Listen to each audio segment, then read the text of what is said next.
Okay, let's start. I'm live on Zoom. Let's start. Let's start.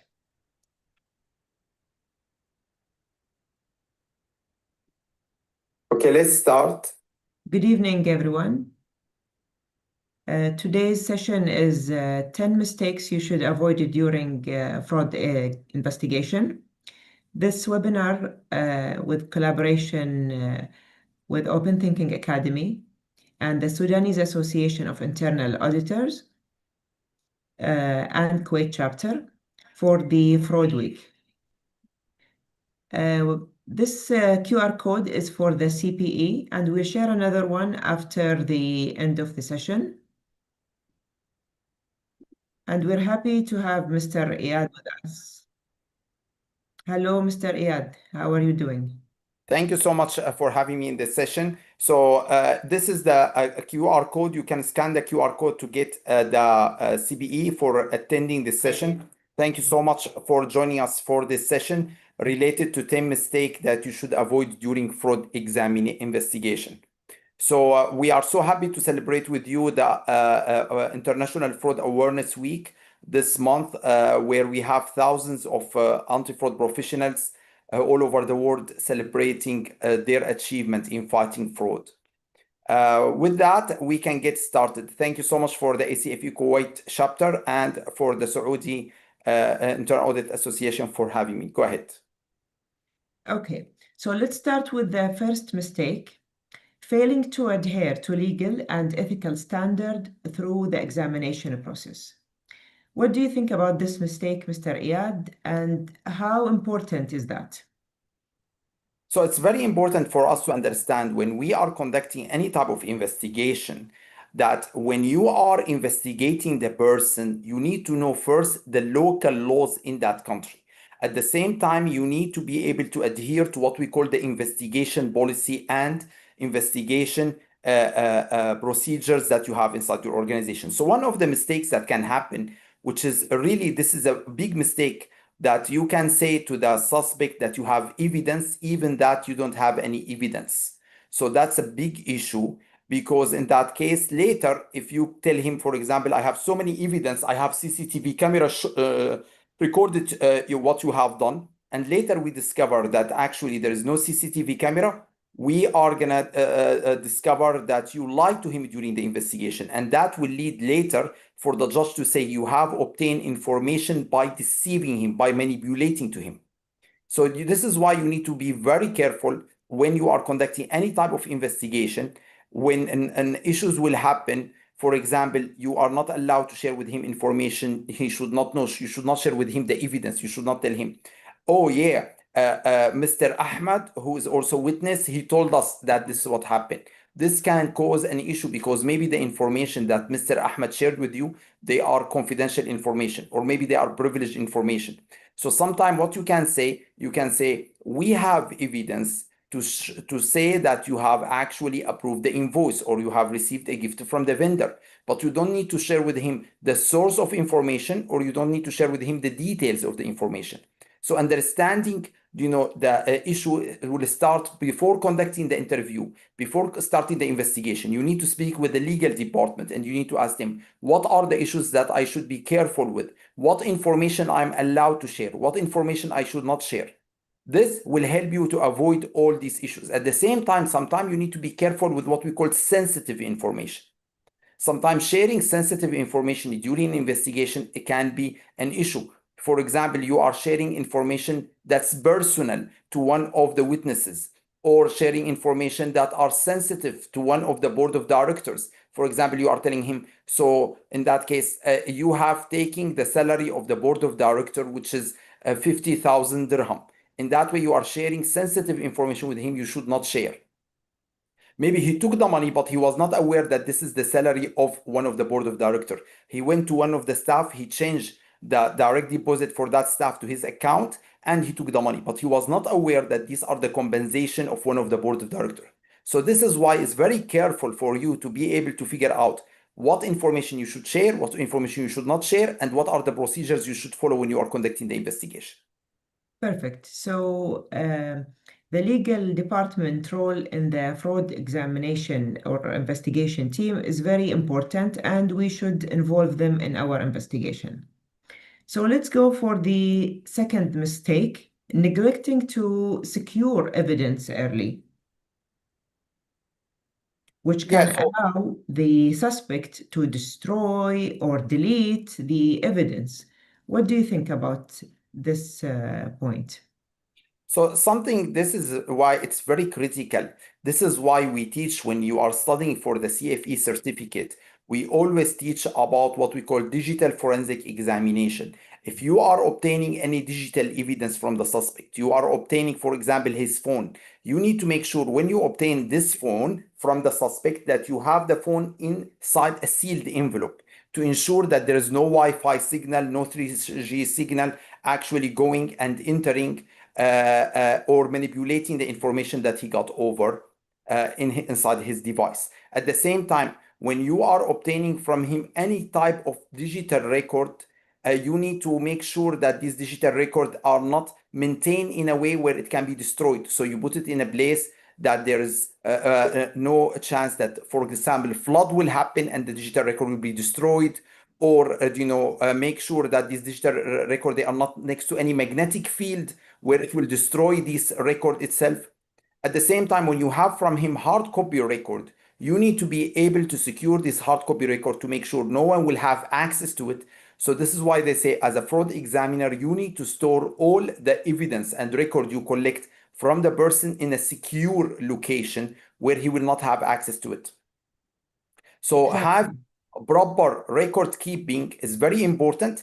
Always you need to obtain the original, keep the original secure, you make photocopy of the original and you work on the photocopy. You never touch the original. The same thing for digital devices. You obtain the digital devices, you make copy of the digital devices, and then you work on the photocopy. Make sure the digital record and the hard copy, the original one, kept for later in case we need to come back to it for any legal reason. But usually, even when you go submit the evidence to court, you submit photocopy. You never submit the original record. Yeah, in many cases, Iyad, I saw that they will destroy the evidence, delete or set the whole box on fire before the court order that. So this is very important to secure the evidence in early stage. So let's go for the third mistake, allowing personal bias to influence judgment, like confirmation bias. So we seek the information that we think it's right and we ignore the other facts, or anchoring bias. So forming opinion based on the first impression. We feel that this suspect is innocent and we ignore the other facts. What do you think about allowing the personal bias to influence the judgment? So this is where it comes to the investigator. Is he following his intuition or is he following the facts? There is a very nice movie called Richard Jewell. This is an actual story about a guy who was working in the security in the Atlanta Olympics in US when they were hosting the Olympics. He noticed there is a bag under one of the corners in the field. So he went and he told the FBI that there is an explosive device maybe inside the bag.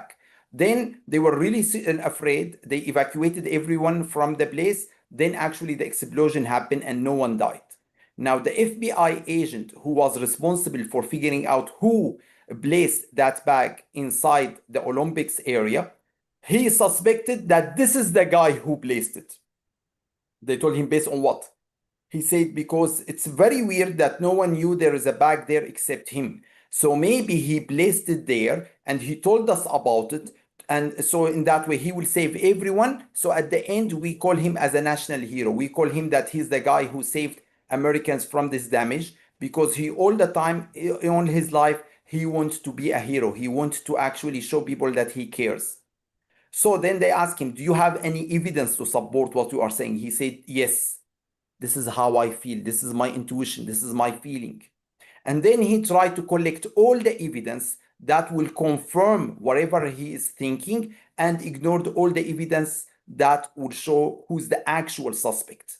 At the end, he couldn't find any single evidence. Even he searched the house of the person. He interviewed with all the witnesses. He spoke with all the individuals who are involved in the case. At the end, he had to give him a letter saying you are not a person of interest anymore from the FBI. But he told him, even that we have no evidence, I know, I believe, I suspect you are the person. And at the end of the day, they couldn't find the actual person. So this is the issue when it comes to you. When you have some ideas inside your head, or some beliefs inside your heart, or you are thinking about stuff, that's not important. What is important is to focus on the evidence. See what the evidence is telling you. Where is the evidence are guiding you? Based on that, you conduct your investigation. You should not go and have any type of association to something other than the evidence. For example, when someone is telling you an information, telling you, for example, Ahmed has received a gift from the vendor, you need to verify that. Ahmed saying that, that's not an evidence. This is why sometimes testimonial is an evidence. No, testimonials are information that we can use, and but it can be evidence if we can verify it. If we can't verify it, it's not an evidence. It's just someone said something. We need to make sure that any information that we receive, either documents or testimonial or digital evidence, we need to authenticate it. We need to verify it for us to be able to use it in our investigation. Yes, exactly. And people, when they think of a fraudster, they think is the guy who's wearing the hoodie and the mask. It's exactly the opposite. The fraudsters is smart, good looking, and not like that. So never allowed our personal bias to influence our judgment, and we rely on the evidence and facts. So the fourth mistake is overlooking confidentiality protocol, like sharing the investigation with other parties not involved with the investigation team. So this is something that is really critical when we are conducting investigation. According to ACFE, you need to be very careful with the information that you are collecting during your investigation, because this information that you are collecting can cause a big issue related to you. If in case you shared it by mistake, you are still responsible. So for example, someone called the hotline and he reported about a fraud incident, and then you went and you told the person, we have information that you are involved in corruption case. He said, who told you that? You tell him, well, we received a call from Khalid and Khalid told us. Now you are reporting information that should be confidential, and that can cause retaliation against Khalid. So this is where your role as a fraud examiner to understand. Yes, you have so many information that are confidential and privileged, but what type of information you can share? You can say someone called our hotline and he reported that you are receiving a gift, but you should not share the details about who called. At the same time, when you are obtaining information to conduct investigation about someone, especially if you are living in Europe, you need to understand what are the privacy issues. In Europe, there are some privacy issues. You can't obtain personal information about a person without his permission or using the illegal method, because that can cause an issue later related to privacy. Also, we need to ensure that any information that you are using during your investigation need to be documented in the proper way. When you are writing your fraud examination report, you can't say, based on the evidence and information that we have, the person have committed the fraud because he was having a drinking issue, or because he got cancer, or because he got a second wife. All this information are confidential. Yes, you can have them, you know them, but you are not allowed to communicate them inside your fraud examination report. Yeah, it's like the invasion of privacy and defamation, and the suspect can sue the company and win the case because of that. So this point is very important. Okay, so let's move to the fifth mistake, Failing to document. Yeah, what happened to the I think screen? they are writing on the screen. So can you just I'm gonna put a new Can you please don't write on that screen? I don't know. You have a chat. So I just created a new board, so you can just share the Yeah. information and I will again. open the chat. Okay. So you can just share your slides again. So in that way we have them without. Okay, so leave your questions here. And the end of the session, I will share the questions, okay? Yeah, just share the slides again. Sure. And please don't write on our slides.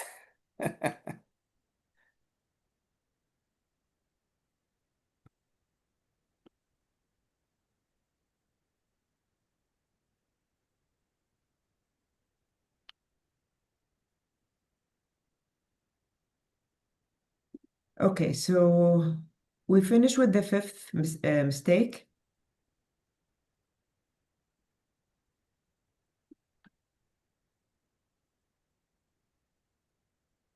Okay, so the fifth mistake is failing to document interview. Not documenting like the body language and what do you notice in the interview from the suspect. What do you think about that? So the issue when you are conducting an interview, you need to be able to understand that you should not write down everything the person said. You need to be careful about what information you are going to write in and what information you are going to keep. So you need to be able to take what they call a few notes rather than so many notes. These are some of the subjects that we teach when you are studying to become certified fraud examiners. And I know so many of the attendees, they already took the CFE to learn these practices. So understanding exactly when the person that you are speaking with, he's showing any signs that what he's saying is not correct, in that way, you can take some notes in your documentation saying, do you know that he said this information, but you can put a question mark next to it saying, I don't know if this information are correct or not because his body language is showing some signs that he's doing deception. So he's not actually maybe telling me the truth. Or you see, sometimes he's really honest, he's telling you information and you know that this information are correct. So you can put, for example, next to it, check mark. Yes, you know this information are correct. So understanding how you need to take the documentation is very important. The recommendation is rather than you take documentation, you conduct the interview to the person and someone else other than you sitting next to you, he's writing the documentation. So in that way, you are focusing with the person, your body language is with him, you are hearing what he's saying, you are listening to him carefully, and you are asking him the questions, and someone else is taking the documentation about what this person said. Yeah, and the majority of the clues are from the body language. So it's very important to have the eye contact and have another fraud examination on the side to write the notes. So the sixth mistake, making a rush to judgment. Yeah, go ahead. You can give us an example, and then I will tell them more about it. Okay, so when investigator prematurely uh, make a judgment before the evidence and before like continue all the steps of the examination that we have in the CFE. So how dangerous is that? Yeah, so this is where sometime what will happen that you have a case and based on your initial investigation, you say, yes, Fatma, she did the fraud. You say, why? They say, because who else? Who else can do it? Look at her car. Her car is so expensive. Where did she got this car from? And look what her coworker are saying. She's always not sharing with them documents. She's not giving them access. She's always irritated. She's always causing problems. And you can see that Fatma, she's not taking vacation. So based on your previous experience and based on your previous cases that you handle, you can say this case is exactly the same like the previous case. And this is where you make a vital mistake, because you should always look at every case with a new eye.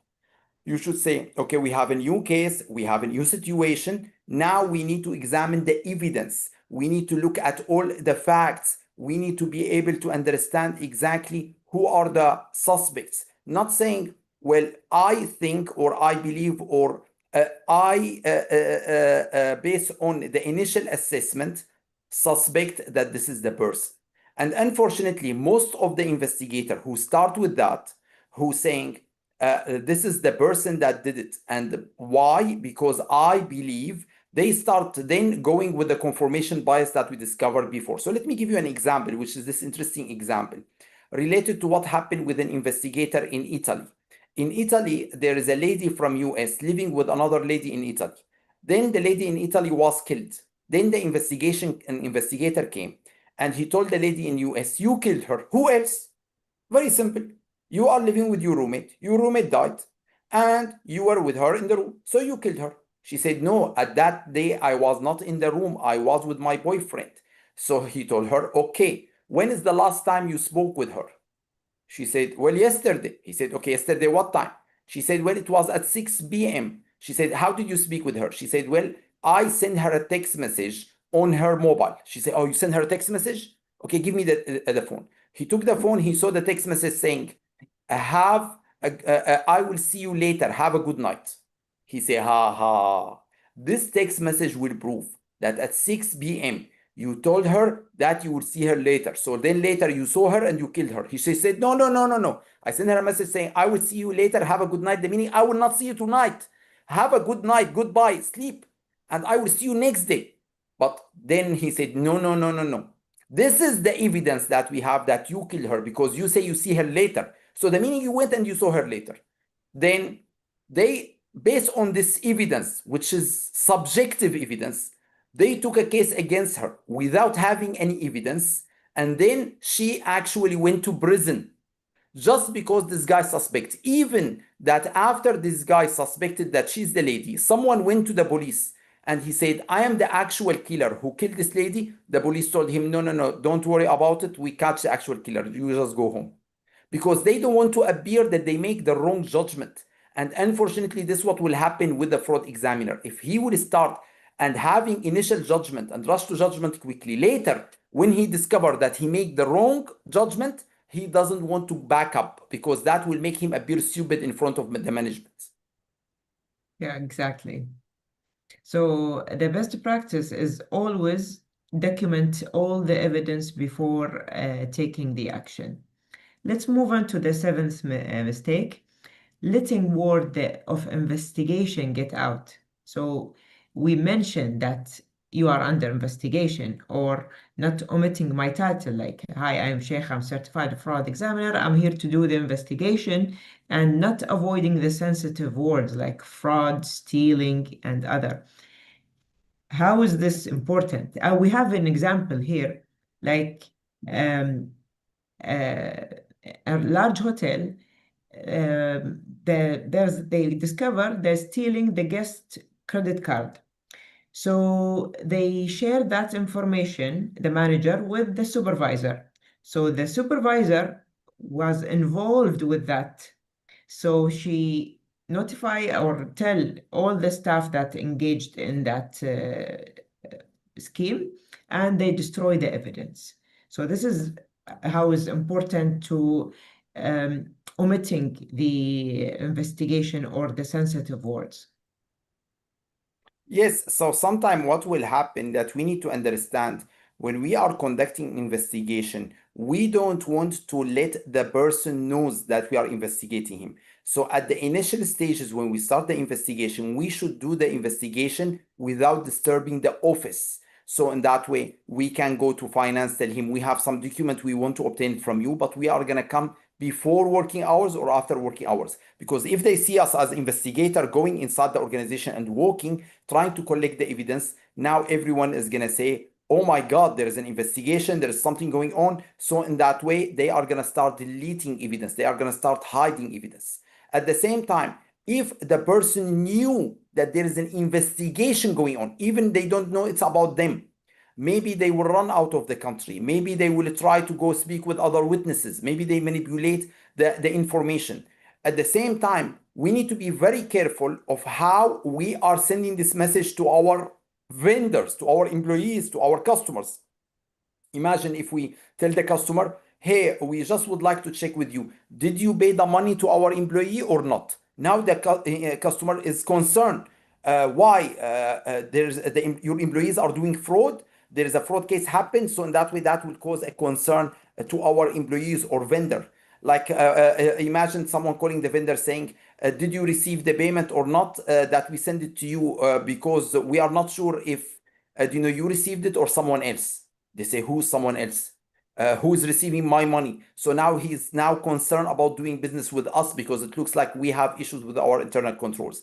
So be careful. Yes, you can speak with the customer. Yes, you can speak with the vendor and other employees, but don't tell them directly like this. You can speak with the customer saying, for example, we are doing customer survey. We want to know how satisfied are you with our services. Based on the latest purchases that you have made to us, can you tell us if you are happy or not? And one of the questions we can ask him, so how much the amount of money that you have spent with us? This will help us confirm how much the customer paid to us without raising any kind of concern from the customer side.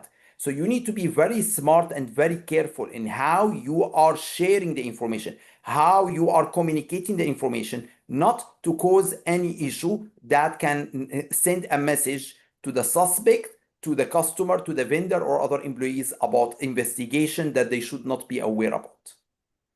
And yeah, in many courses of the CFE, students ask me that when we omit our title and we don't inform them how they will collaborate with us. But actually, what will happen when I do investigation and I don't mention my title and that's investigation, it's much easier for the suspect to communicate with me. If they doesn't like you, they will not help you with the information. They will be scared and don't help you with anything. Yeah, definitely. So let's go for the mistake number 8, failing to distinguish between facts and assumption. Like we mixed up between what is fact and assumptions. Yeah, so this is a big issue.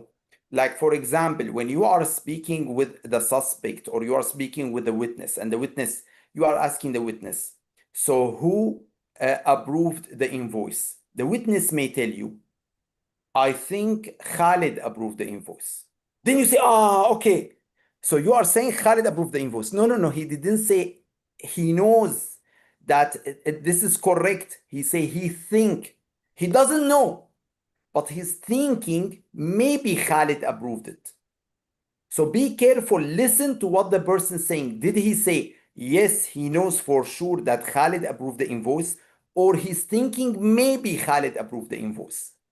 This is why we need to differentiate between the assumption of what someone is thinking or feeling on between what someone is actually knowing for sure that this is what happened.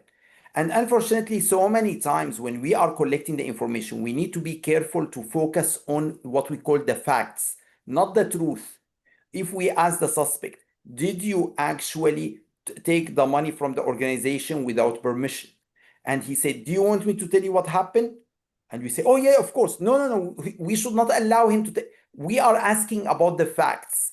Did you take the money without authorization?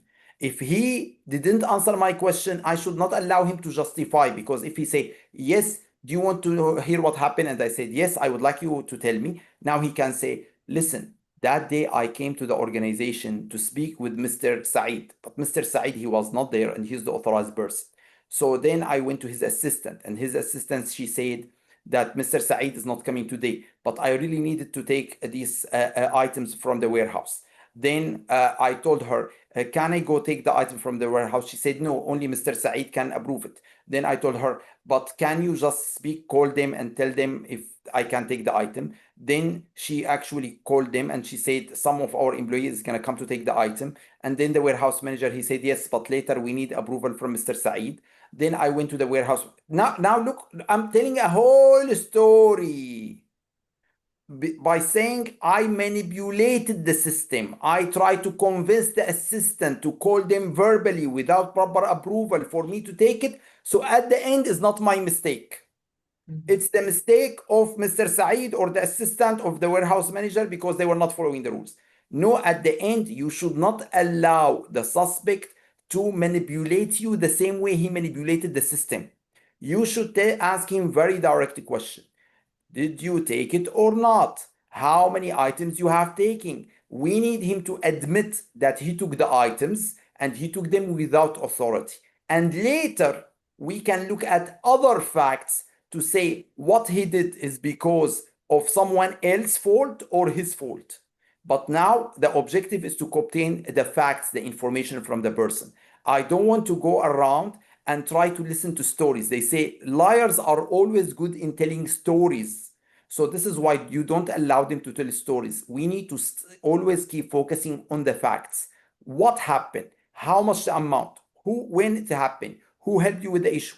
Don't allow them to manipulate you because they can always find another lie behind their lies.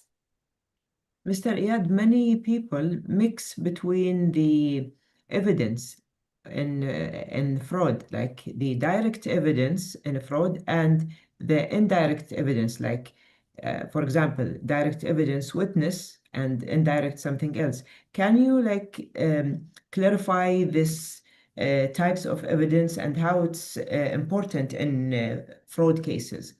Yes, so someone will come and say, we found the DNA of the suspect in the crime scene. So he did it. If you find someone DNA in the crime scene, that doesn't mean he did it because these are indirect evidence. Maybe now you will find my DNA inside a bus station in Dubai. Because yesterday I was in a bus station and I put my hand in that bus station, and now a crime will happen in the bus station in Dubai, and someone will call and say, Iyad did the crime. But I'm not there now, I'm here. But because my DNA was there from yesterday. Compare if they have what we call CCTV camera. If the CCTV camera showed that I was there in the bus station when the crime happened, or we have a witness who witnessed me, I was there, or I come and I do confession and I say I was there, these are direct evidence. So we always need to differentiate between the direct evidence and indirect evidence. Perfect. So the mistake number 9, relaxing professional skepticism and prematurely forming conclusion. It's again about the cognitive bias and assumptions. What do you think about? I think you as a psychologist in these areas, can you give them some examples because you speak about all these issues most of the time in your presentation. So that will be a good point for you to cover. Yeah, perfect. So the most important thing is think like a fraudster. So if you think that a mistake or stealing will never happen in this area, this is not the mindset of the fraud examiner. So you always have the skepticism about maybe something will happen there. This is very important.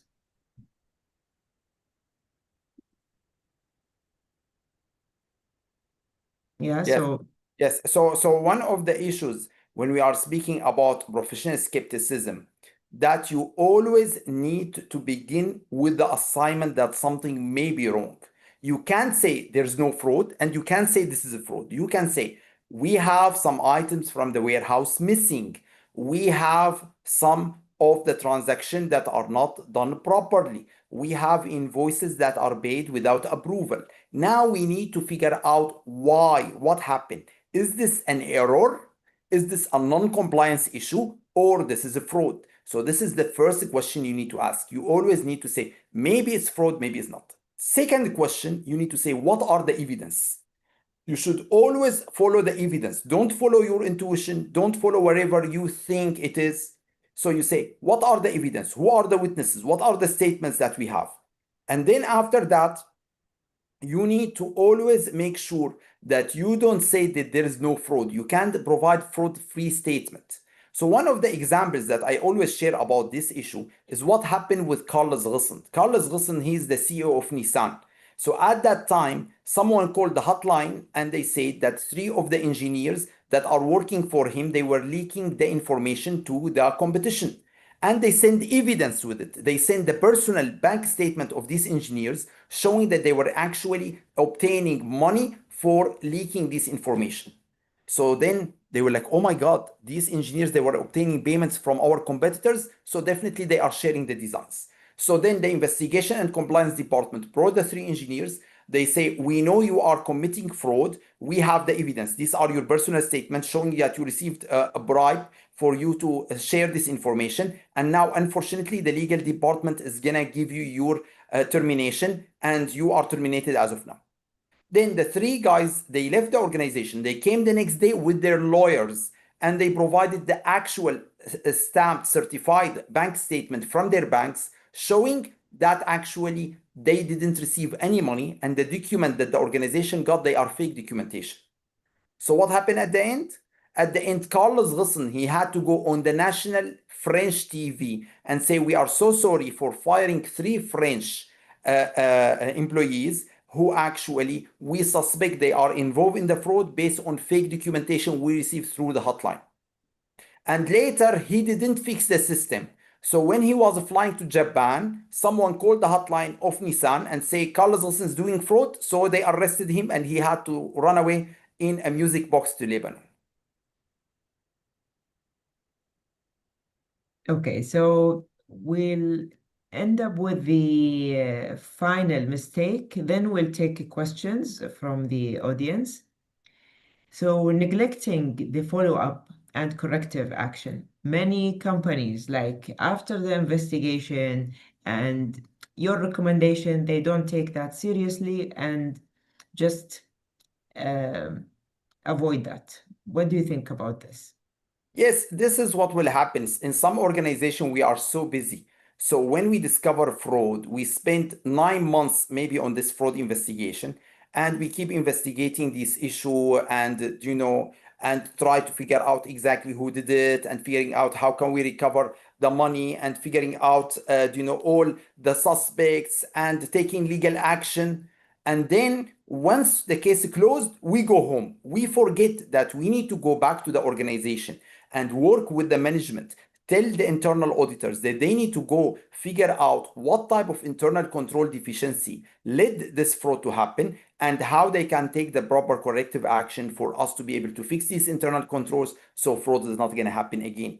And this is not our responsibility as a fraud examiners. We have so many fraud cases to handle, but who need to work on that? The management need to work on that. Even when we are writing our fraud examination report, is not mandatory. It's optional for us to actually have this information written in our report or communicated to board of directors. So it's not our responsibility as a fraud examiner. It's the responsibility of the management, the internal audit, for them to look about the fraud cases that happen and figuring out what type of control enforcement they need to have, what type of monitoring they need to implement, what type of preventive controls to be able to ensure that such a fraud will not happen in the future.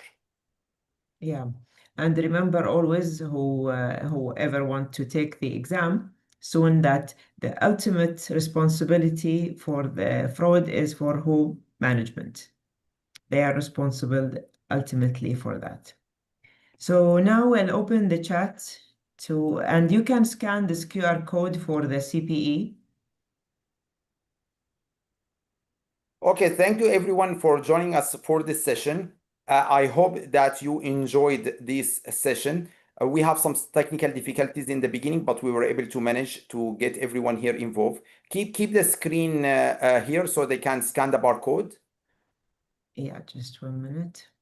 Okay, now what we can do, you can write your questions now. I know some of you wrote your questions before, but because we have so many chats here, we are going to open the chance for around 10 questions. So if you have a question you would like to share by hand, by audio, you can raise your hand and I can give you the mic. Also, I share it in the chat. You can see it in the chat for the CBEs. Share it because we have some delegates attending us on YouTube live. So Yeah, we have, so they can actually, okay, yes, share, everybody just, can see it now? yes, share the slides. So in that way they can see it. Okay. Yes, perfect. All right, so we have here one question. By the way, if you have any question, don't write on the slides. If you have any questions, try to raise your hand. I can give you the mic. We have a question here.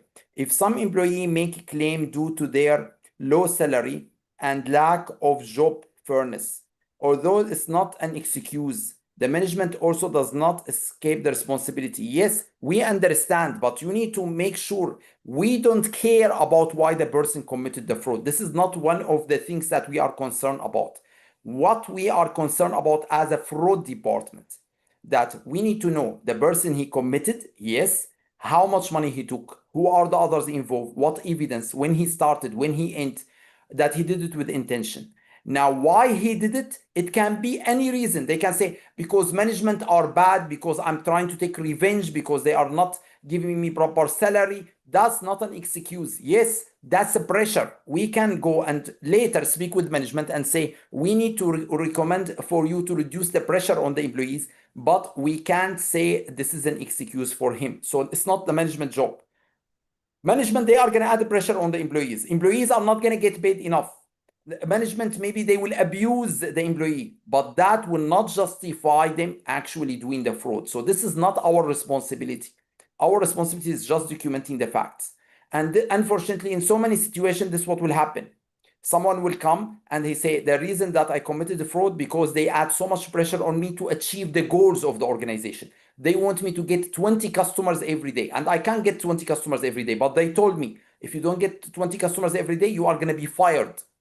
So I had to give them 20 customers every day. Well, that's not an excuse. Yes, it's their mistake that they do this on you. You can two things. You will not give them enough customers and you lose your job, or you tell them that's I can't do it. But you can't just do fraud and justify it by saying they pushed me to do it. It can help us with the investigation, that's all. Yes.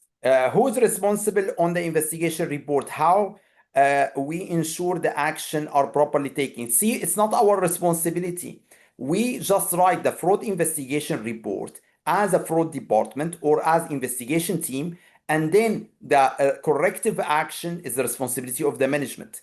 The legal action is the responsibility of the legal department. The HR action is the responsibility of the HR if they are going to take any kind of HR or give him HR warning or terminate him. They can decide exactly what they want to do. Someone asking about the CBE. The CBE, there is no code. You just go, you enter your name and password and your name and email, and after that you can get the CBE. I just shared the CBE for you here. There is no code. You can see the QR code because I cannot open the chat while this is on. I will keep the screen. So I shared it in the chat, so you can see it there. Okay. Let me check. Do the CBE credit will be directly available for all the user account? You need to collect your CBEs now. Only now you need to collect it. All right, we have another question. One of the mistake mentioned having an unconscious bias. Could you advise on the challenges of investigation a fraud case with a corporate culture already biased, where subordinates are extremely redundant to us? Yes, that's a big issue. Sometimes you need to understand that if the culture is causing this issue, if the organization is biased, at the end, you as an investigator will be biased. For example, in the organization, they say, oh, all individuals from certain nationality, they are criminals, they are thieves, they always steal. So if you come as an investigator, now after working for some years in the organization, you say, these people from this nationality are always bad. So now you are going to have this corporate bias because HR is going to tell you, management is going to tell you, finance is going to tell you. So this is unfortunately what will happen, that if you have any type of bias, if you remember in the old days, in the corporate world, if you remember, there was bias against women, saying that women are not suitable to work in certain fields.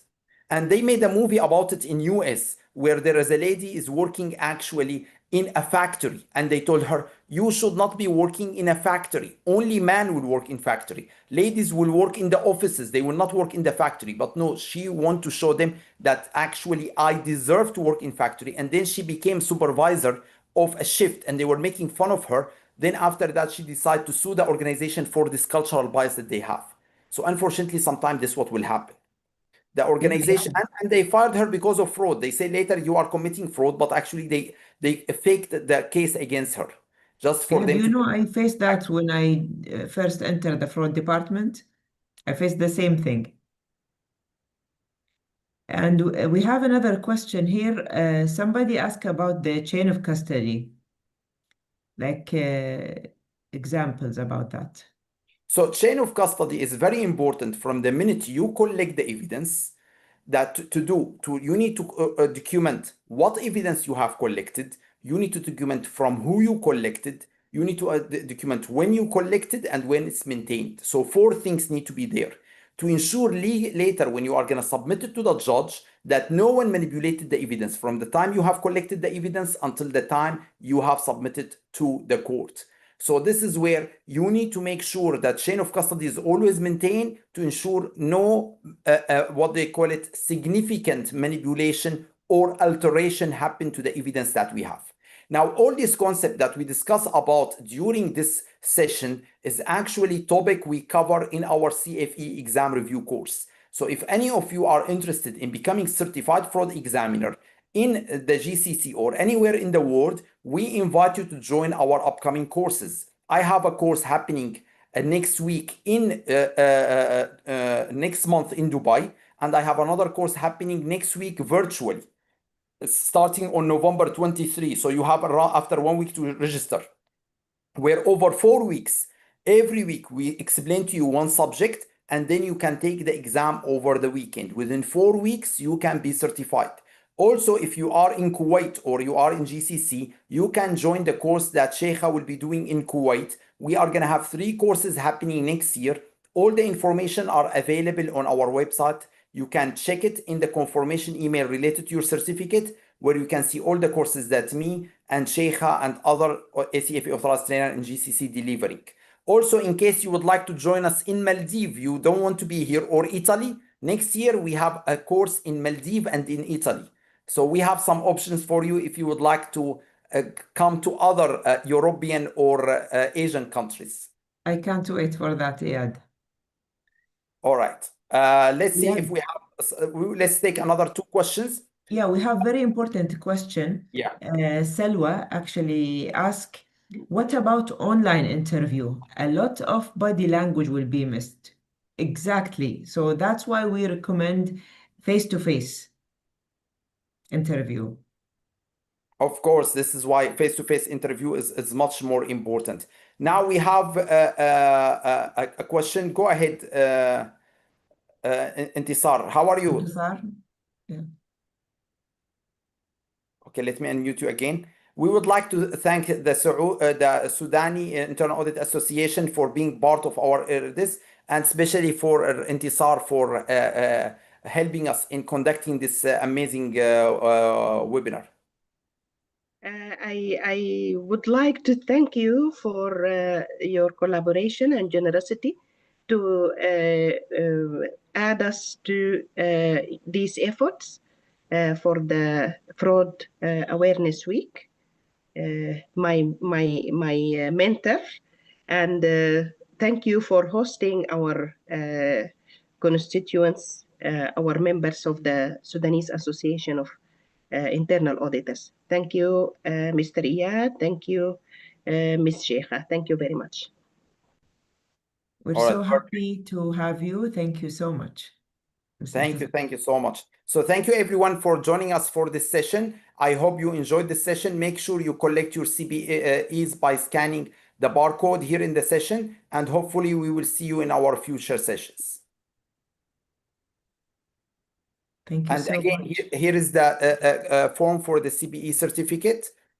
Sorry for the technical difficulty, but we were able to manage it quickly and switch to Zoom. So hopefully everyone was able to join. Anyway, we have the session recorded, and later Sheikha will send an email with the recording of the session so everyone can watch it again, and she will send the slides as well so everyone can download the slides. Thank you, everybody. Thanks, Asia. Okay, thank you everyone. Have a wonderful week. If you are joining us for next week conference in Dubai, pass by our booth Open Thinking. We are going to be exhibiting in the ACFE Middle East Conference, and say hi to us. Thank you everyone for joining us, and hopefully we will see you in our future sessions. Thank you, Iyad. Goodbye. Goodbye.